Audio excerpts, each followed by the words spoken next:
this isn't a classic or easy empowerment narrative. This is a story about a woman who's paid a very heavy price for the decisions she's made. And to me, that's what I want from storytelling. I don't necessarily want to see big, huge, radical shifts of character. I just want to see something real happen that feels like life refracted back to me with some grace. Hello, and welcome to episode 1, the inaugural episode of An Invitation to Destroyer, a limited chronological deep dive of the 2018 neo-noir Destroyer, written by Phil Hay and Matt Manfredi, and directed by Karyn Kusama. I'm your host, Jim Panola. During each episode, I start by reading a scene or scenes from the original script, adapting the screenplay into an immersive audio narrative with a full cast and a brand new soundtrack, followed by an analysis of those scenes, simultaneously highlighting the merits of the screenplay while exploring the final cut of the film, ideally shedding light on all of the unique components that contribute to the movie, and how each of those elements fit into the greater thematic ideas of the story. This series is very much a labor of love that is completely independent and ad-free, so if you enjoy the show, please take a minute to rate and review us on Apple Podcasts. It allows us to reach more listeners and simply helps a great deal with visibility. If you want to go above and beyond, I have a Patreon subscription page at patreon.com/JimPanola with no underscores, where your hard-earned dollars get you access to a wealth of bonus material, and it directly funds this podcast. Thank you so much for your consideration. Before beginning the episode proper, I want to address what I think is an important question, or important questions, plural. Why Destroyer? And why me? This is important to answer, especially now in the beginning, and especially since I'll be devoting a comparably insane amount of time to this excavation as I did for my last podcast, An Invitation to the Invitation. Firstly, as most of you could probably guess, I have some history and serious hours logged with the work of Hay, Manfredi, and Kusama. So after much deliberation, I made the choice to utilize that considerable energy and momentum gained from An Invitation to the Invitation and put it towards Destroyer. And selfishly speaking, I want to strengthen and enhance my position as an established, hopefully credible authority on the films of Karyn Kusama and on the work of Hay and Manfredi. I could not be more excited. Broadly speaking, and very similarly to my last podcast, I want to shine a light on a film that is A, contemporary, and B, overlooked and or underrated. These criteria power the main creative engine for me.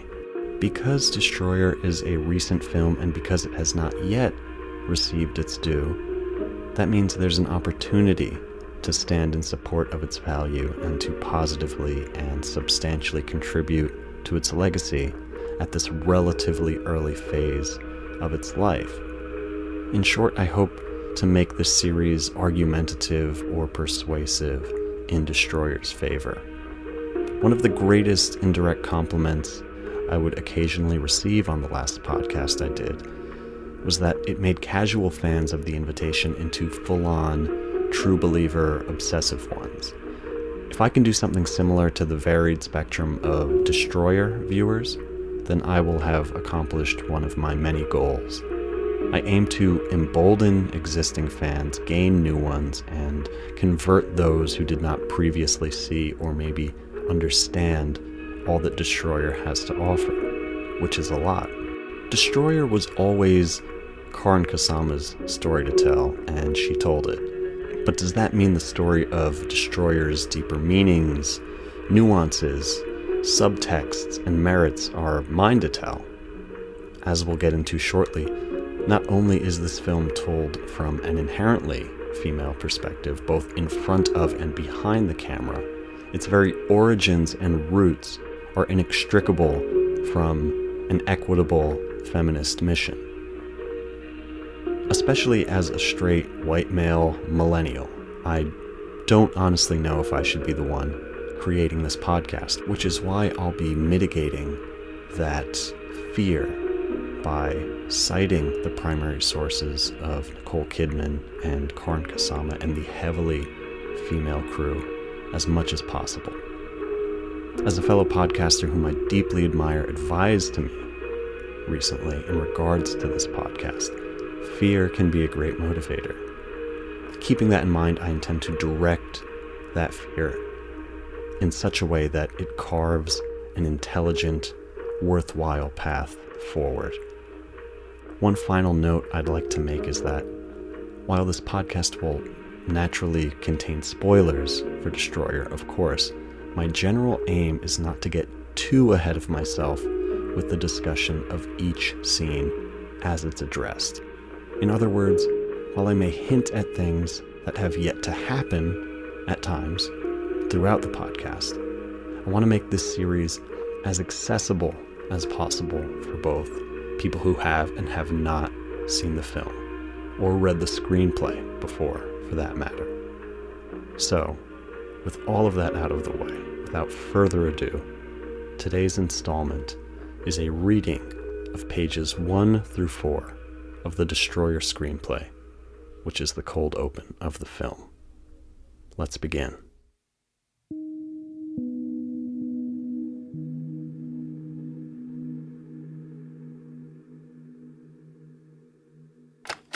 A field of black, shifting into a blazing, speckled red. Radio static. 11, Charlie, Lima, 7. Possible 187. Request homicide. Hard cut to an extreme close-up. Interior, Belle's car, after dawn. A woman's eyes, closed, blinking open in a fearsome sunlight. As we widen, we see that the sunlight comes through a windshield, that she's in a car, that she's a cop. She looks pretty rough. Gets out of the car. This is Detective Belle. Exterior, Bowtie Project Park, after dawn. We follow her through the park, quiet at this hour. Early sunlight is hard on her, a bit of a wreck.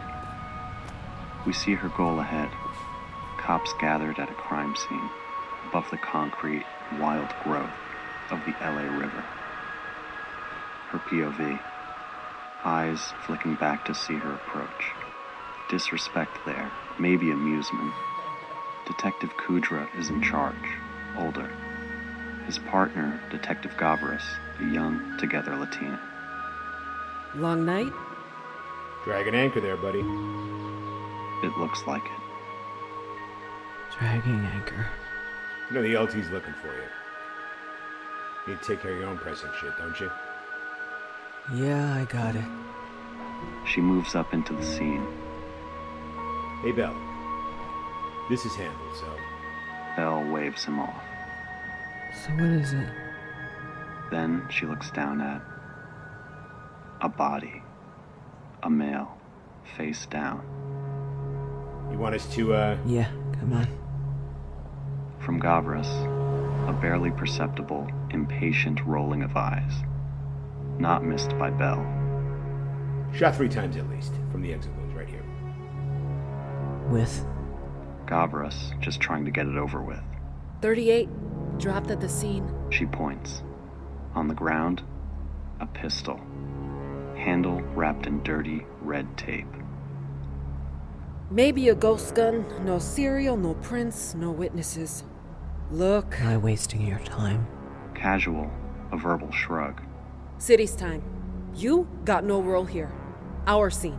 Kudra glances at Gavras. Okay, enough. Belle leans down over the body. A moment on her face.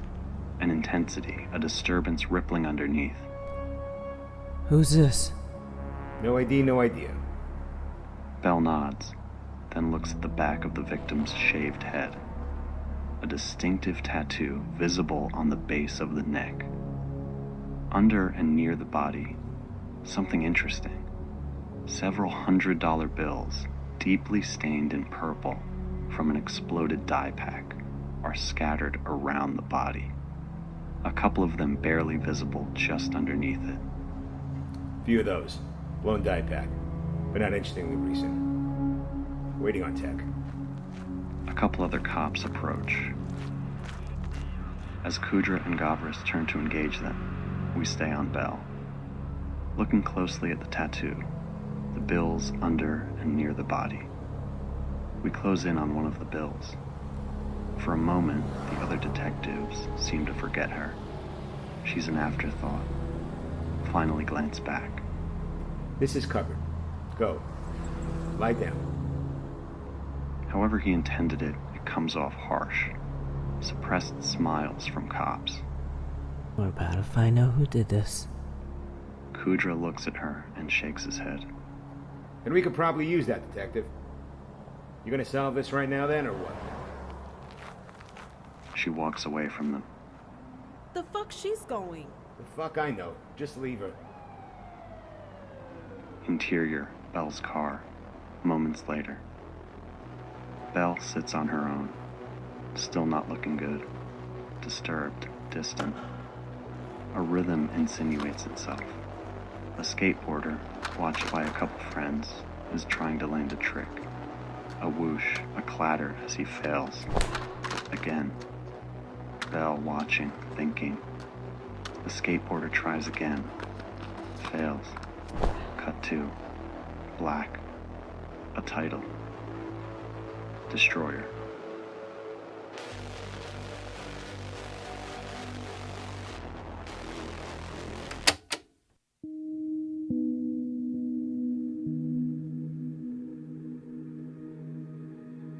As much as I want to dive right into Destroyer itself, it would be lazy not to put the film into proper context.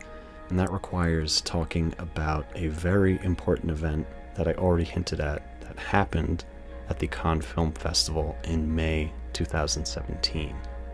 At the annual and prestigious gathering, Nicole Kidman, who at the time was promoting Sofia Coppola's The Beguiled, vowed to work with a female director every 18 months, with the explicit goal of multiplying the number of female filmmakers in the industry. I can't say it better than Kidman herself, so here she is speaking to Stephanie Bunbury for the New Zealand Herald. Do you make a really conscious effort to work with women? I do. Yep. I think it's necessary. And I will continue to. It's very much a part of my contribution now is being able to say pretty much every 18 months I'm making a movie with a female director, because that's the only way the statistics are going to change. When other women start to go, no, I'm actually going to choose only a woman now. So I'm looking at that for every 18 months. Just there has to be a female director in the equation. You have to applaud Kidman for being so proactive and for using her power and influence and status to initiate such a strong and much-needed trend. I especially love her calling out of the often self-congratulatory, status quo-obsessed people, celebrating how different it is now, to use her words. The implication to me being that, yes, there has been somewhat significant progress made, but when it is as pitifully scarce as she described, with those hard numbers, any celebration should be met with firm, ongoing action, and not just a stagnant, mission-accomplished banner. Since Kidman announced that 2016 figure, things have improved, but not much. According to the World Economic Forum, quote, the number of women behind the camera on Hollywood movies jumped to record levels in 2019, with 12 directing top-grossing films, including Frozen 2, Captain Marvel, and Hustlers. Women made up 10.6% of directors of the top movies last year, more than double the percentage in 2018, and the highest percentage of female directors in the past decade. A study by the Annenberg Inclusion Initiative at USC found. End quote. And according to Wikipedia, Kidman began negotiations to star in Destroyer in August 2017, which was eventually confirmed a few months later that October, finally leading to an early December production start. In other words, Kidman almost immediately kept her word, making tangible progress within 3 months of her announcement and starting Destroyer in earnest before the year's end. She did what she said she was going to do, and it's worth repeating that she did so while promoting the feature film of another female filmmaker, which was Sofia Coppola. But has Kidman maintained this pledge in the last 4 to 5 years since her 2017 statement? In some ways, yes. In some ways, no. Kidman also fulfilled her adjacent goal of working with and uplifting more storytellers from her home country of Australia, acting in Aussie director Joel Edgerton's Boy Erased the same year as Destroyer's release, a film adaptation which notably depicted the absurd level of oppression that members of the LGBTQ+ community often receive. Additionally, she starred in HBO's Big Little Lies, which premiered in February 2017, directed by Jean-Marc Vallée, but based on the novel by Australian author Liane Moriarty. According to ABC Australia, Kidman said, quote, "I am always looking and always trying to employ Australian writers and directors and trying to give work to them. They created me, so my desire to always be a part of it and give back to it never wanes." End quote. But speaking completely honestly, did Kidman meet her own terms? And if she didn't, is that entirely her fault? With someone who could work with almost anyone she wants, she's likely at least partially responsible. And not to be too much of an apologist for her, the fact that she hasn't entirely lived up to her own self-described mission still speaks to the lack of options available. Again, in 2019, arguably the last normal year for movies, women only made up 10% of the top grossing films.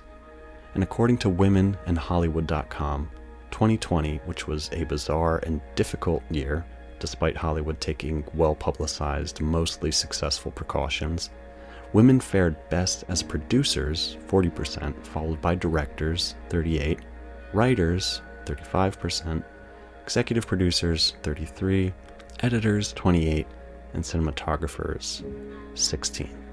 And all those numbers are percentages. And all of those figures are from womenandhollywood.com. But we'll continue to examine Kidman's mission, her vow, as this series goes along. But I wanted to at least present some of those questions now in the first episode. Something that will recur throughout this series is the sense of continuity and/or divergence from the invitation. And before we even see anything in Destroyer, we hear the original score of The Invitation's composer and longtime Kusama collaborator, Theodore Shapiro. I need to mention this because the composer seems to employ the same stringed instruments from The Invitation's musical accompaniment, but now, instead of sickly thumps,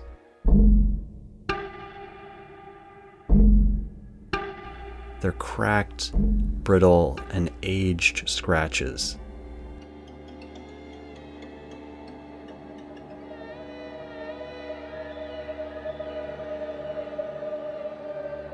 For Kusama loyalists like myself, the effect of this is understated at first, but it creates a quiet sonic link between these films that very much stand as complete and separate entities.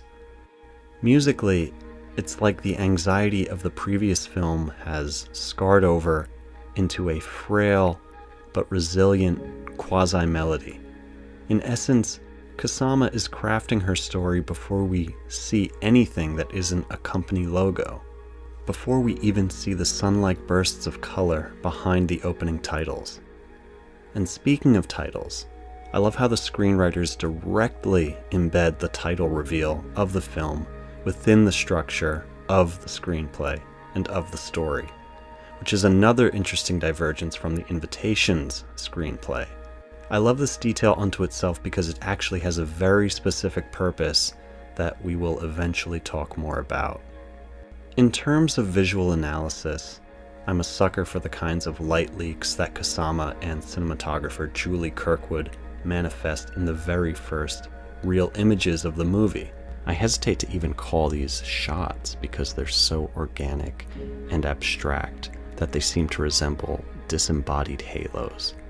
Terminology aside, this effect was achieved by removing any sort of lens from the camera, the only barrier between the camera itself and the light source being the filmmaker's hands. The result meant to mimic the sense of sunlight behind your eyelids, to quote Karyn Kusama directly.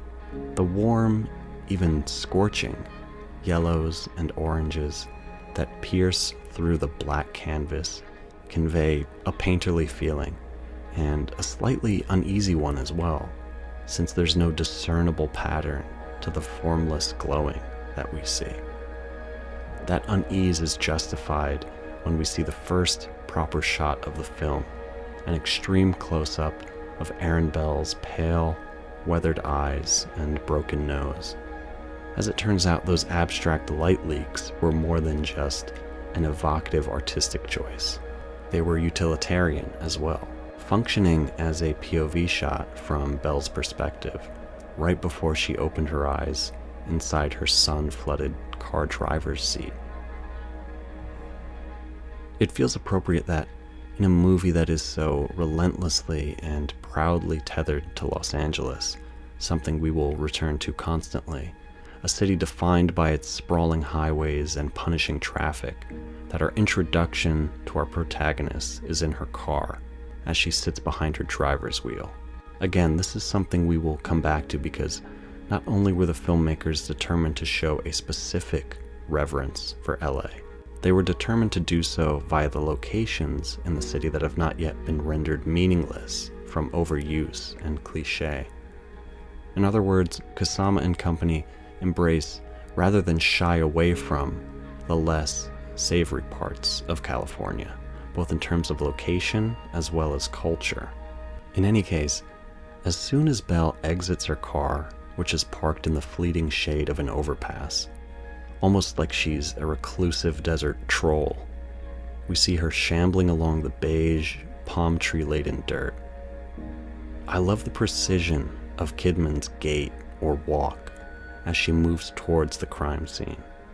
On first watch, and you'll hear me say that a lot on first watch, because this movie begs for repeat viewings, Kidman's performance might feel somewhat off or lazy when, in reality, that assessment couldn't be further from the truth.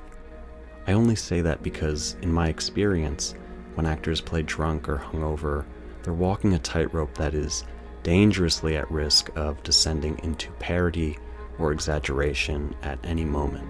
And sometimes it might call for that, especially when you factor in the distance, the camera closeness to an actor. But because we're so inundated with those exaggerations, seeing a more restrained version can ironically be jarring. I think subconsciously when I first saw Kidman's intentionally non-committal shuffle through that dirt, I in some ways wrote it off because I implicitly thought that the lack of extreme body language was lazy acting. Fuck me for ever underestimating Nicole Kidman or the filmmakers. On the contrary, Kidman's performance is working overtime before we even hear her utter a single line, because she has to balance and convey multiple conditions that could be informing Belle's painfully slow strut without being overly obvious with any of them. These possible altered states need to hold up under the scrutiny of retrospect and explicit rewatches, and they do. Put simply, Belle's walk by way of Kidman's performance has to have enough depth to believably be read as drunk, fatigued, hungover, fatally wounded, or all of the above. Much like the movie itself, it needs to reconcile past, present, and future timelines. Speaking of which, I'd argue that one of Karyn Kusama's strengths as a filmmaker and director is her almost chameleonic visual style from movie to movie. I had a friend text me recently who watched Jennifer's Body for the first time, and they were blown away that it was the same director as The Invitation. Granted, there are a lot of other thematic differences between those films, but I think the visual is the shorthand for those differences. I think this speaks to something Logan Marshall Green pointed out to me during our conversation from the previous podcast series, wherein he was keen to point out how good Kusama is at not being precious during production. I mention all of this because I don't recognize any misguided or shallow attempts to recreate anything she's already done, which itself is consistent with the conversations I've had with Karyn, where she's described how the act of movie making is almost explicitly in the interest of exercising a certain thought, feeling, subject, or story so that she doesn't have to think about it or carry it anymore. Indeed, the scrappy shooting style of Girl Fight, her debut, which mirrors the scrappy spirit of its star, remains singular in Kusama's filmography. The DP for that film was Patrick Cady. By contrast, the locked-off, almost geometric visuals of Aeon Flux are a far cry from Girl Fight's grounded, almost documentary-like approach. The DP for Aeon Flux was Stuart Dryburgh. Jennifer's Body and its saturated use of chiaroscuro and stylized horror are another bold pivot. The DP for that film was M. David Mullen. And what more can I say about The Invitation other than that its incredible compositional precision and indelible color palette, specifically as the feature film follow-up to Jennifer's Body, are maybe the closest she's come to repeating herself. The DP for The Invitation, of course, being Bobby Shore. Which brings us to Destroyer and its nearly reverent depiction of the unromanticized parts of Los Angeles and California that we're so used to seeing on screen. Kusama and director of photography Julie Kirkwood almost immediately embrace the way Destroyer, despite being a deeply LA movie like its predecessor, is bleached in unforgiving sunlight, something which strongly juxtaposes the claustrophobic, heavily shadowed corridors of David and Eden's house in The Invitation.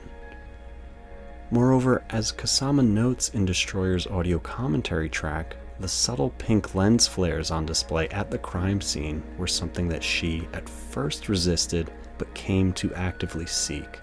Again, I think this speaks to Kusama's conscious efforts to distinguish her films and perhaps a larger, more selfless interest in not being precious and accepting organically what the film calls for as it unfolds. And if you didn't already pick up on it yourself, all of this is reinforced by the fact that Kusama, who is no stranger to cast and crew loyalty across her prolific film and TV career, has never worked with the same director of photography twice in a row in any of her feature film projects, though she did reunite with Girl Fight DP Patrick Cady on her short film Her Only Living Son for the anthology horror feature XX. Moving into the more granular, plot-based visuals of Destroyer, we simply have to discuss the vital clues left by the writers. In chronological order, Hay and Manfredi plant the following 3 items, each of them marked by a color or distinctive location. There's the pistol, wrapped in dirty red tape, the tattoo at the base of the dead body's neck, and the cash stained purple from an exploded dye pack. The screenwriters go so far as to literally underline each of these, which I love. Some might find this inelegant, but as a visual learner, I adore this kind of clarity and distinction. Screenplays are by their very nature quite dry. Unlike, say, a novel, they have to find the balance between utility and entertainment. Therefore, deliberate use of underlining can go a long way in establishing important details. If you saw how I write my scripts for these podcasts, you'd likely vomit from the liberal use of bolds, italics, underlining, highlights, and color. The point being that I admire how Hay and Manfredi are unafraid to tell you that these are things they don't want the reader to forget. And again, since they know the ultimate form designed for this story is a visual medium, they give these details specific identifiers. Subconsciously or consciously, these specifics will help us remember each of them in an organic way that doesn't require perfunctory or boring verbal exposition. We know the gun is significant because it's wrapped in red tape. We know the cache is important because it's stained from a purple dye pack. We know that tattoo will figure into the narrative because of its placement on the dead body's neck. That's a good amount of info before we even see the title of the film, but audiences are smart and audiences know the language of cinema. So do the writers, of course, which is why they're so adept at conveying it concisely and with layered subtext. My favorite detail of this prologue, of this cold open, is the tattoo. Notably, in the script, the tattoo is only described as, quote, a distinctive tattoo visible on the base of the neck, end quote. This vague description, which of course has a specific location, is in pretty sharp contrast to the final visual. And I imagine Hay and Manfredi deliberately left the design open-ended, knowing they would eventually finesse its look and meaning with Kusama and the rest of the crew. Indeed, the sequence of 3 large black circles on the body's neck have, at minimum, a triple meaning. Indulge me. Again, they're a series of circles, which hints at the shape of the narrative structure, an ellipse, if you will. 2, it is 3 circles or 3 large dots, which is quite literally an ellipsis, also known as a ... An ellipsis is used as an intentional omission of a thought or sentence which implies whatever is absent without altering the meaning. Once more, this is a visual echo of what the storytellers are doing on a structural level. They're leaving out certain details about the chronology of events that will be revealed through context. We'll get into this more throughout the series, but this same idea is emphasized by the filmmaker's interest in exploiting the very nature of moving images and how they're consumed by an audience. Lastly, 3 dots translates to an S in Morse code. Without getting too ahead of ourselves, an S could be symbolic of the yet-to-be-introduced gang leader Silas, and it could also refer to the winding, curvilinear path forged internally, externally, and morally by the protagonist.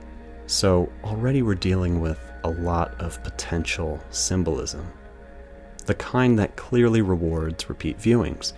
Unsurprisingly, the last visual I want to touch on today fits into that category as well. Right before the title reveal, Belle literally looks into the rearview mirror. Right before the title reveal, Belle literally looks into the rearview mirror of her car, her resting place, a sort of mission statement for the film and character that is not so much obsessed with the past as she is perpetually living inside its wound. The filmmakers could have overemphasized this point, showing an objects in mirror are closer than they appear close up, which I would not have criticized since I'm someone who is a big believer in narrative thematic clarity. But its implicit communication is just as powerful, if not more so, and unavoidable with each subsequent viewing of the film. With the visual analysis done for now, I want to talk about the very first line in Destroyer, which is, quote, 11 Charlie Lima 7, possible 187, request homicide, end quote. For those listening intently and who might know what some of these codes mean, they're telling you there's going to be a dead body. By extension, they're telling you there was or is going to be a murder. The filmmakers are telling you what's going to happen. I love this because, as I recall mentioning at some point in An Invitation to the Invitation, a story's quality shouldn't rest solely on whether it can be spoiled for you or not. Is a story or film more fun if you don't know the outcome beforehand? Almost certainly, and I would probably make that argument enthusiastically. Yet, as Shakespeare teaches us again and again, with Romeo and Juliet in particular, a play that has its tragic finale explicitly stated in its prologue, spoiling the ending of something is in no way a purely accurate means of its quality, not to mention its endurance. Even one of Belle's earliest lines of dialogue echoes this notion when she asks, "What if I know who did this?" A seemingly characteristic fuck you to her colleagues, and a question she not only knows the answer to, but is an answer she embodies. This cements an almost hidden, nearly imperceptible statement of purpose from Kusama, Hay, and Manfredi. One that, again, seems to say to the audience, seems to say to us, this is how it ends.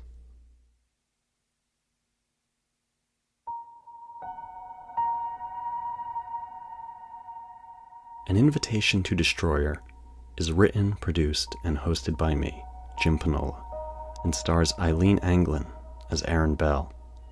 Original score is by John Panola, and artwork and graphic design is by Joseph Panola. Our featured actors this episode are John Patrizzi as Detective Kudra and Elaine Thrash as Detective Gavras. Follow us on Twitter at @aninvitation, no underscores, and follow us on Instagram at @invitation2invitation. That's invitation, the number 2, invitation, with no underscores. Special thanks to Phil Hay, Matt Manfredi, and Karin Kusama. And thank you for listening. Again, don't forget to rate and review An Invitation to Destroyer on Apple Podcasts. It's a small action that makes a big difference. Similarly, please spread the word if you enjoyed this episode and tell a friend about the show who you think might like it. And once more, I have a Patreon subscription page at patreon.com/JimPanola with no underscores. For just a couple dollars a month, you can get a wealth of written and audio bonus content that includes, but is not limited to, early access, exclusive extended cuts, as well as the official companion podcast to An Invitation to Destroyer, titled Ellipsis, where I chat about the movie with some very special guests and fans. I'm really excited about this and want to share with as many patrons as possible. On that note, extra special shout out to a few of my very generous Patreon patrons, Rupa Dasgupta, John Panola, and Jane Panola. I love you guys, you're all amazing. So once more, thank you. Until next time.